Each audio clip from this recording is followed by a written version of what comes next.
Hello everyone and welcome back to our channel Quaint.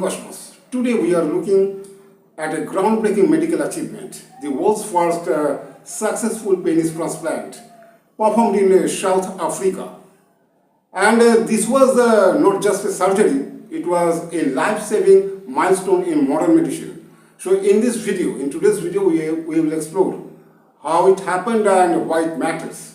So what happened actually in the year 2014, a team of surgeons from Stellenbosch University and the Tygerberg Hospital in Cape Town carried out a 9-hour operation.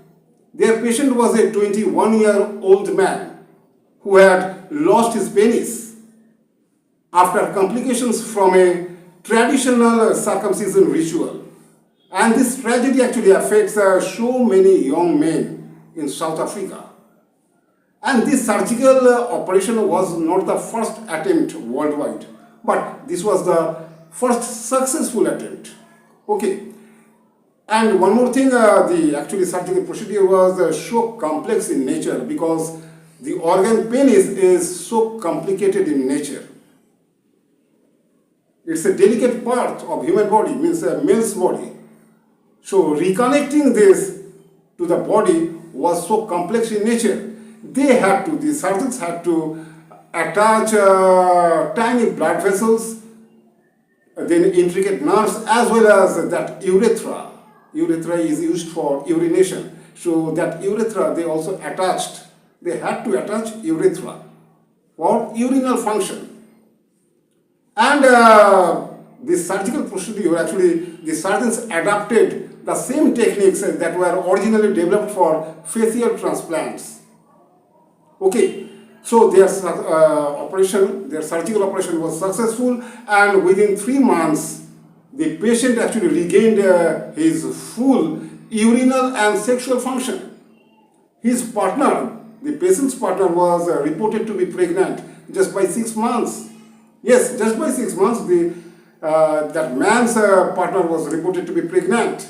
So you can see that this is not a life-saving operation. Life-saving surgery. This is not just a life-saving surgery, it is actually life-restoring surgery. Because this surgery restored the man's dignity, then a sense of identity as well as confidence. Actually, in South Africa, many men suffer from such genital injuries. So you can see that this is just not, the consequences are not just only physical but also deeply psychological.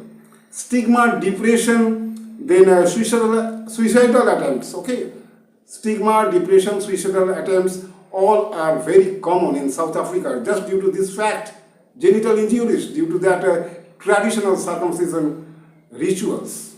Anyway, the lead surgeon was Dr. Andre van der Merwe, and according to him, he said that this surgical operation was not life-saving in traditional sense, but of course it was life-restoring. Because this surgical procedure, or better to say here, surgeons can restore not only anatomy, but also hope and dignity and confidence by using this surgical procedure. And the specific name of this subject is actually reconstructive medicine. Okay. Anyway, so now you know the fact, what happened. So this was the first successful attempt, and just keep in your mind that this thing happens very frequently. Okay, during such surgical operation, that is also surgical operation. Actually, educated people go for surgical operation. That means I am talking about actually that circumcision operation. Anyway, so this was all about today's topic. And this is the end of this video. If you found this video interesting, so please like, share and subscribe to our channel. This is the end. Thanks for watching.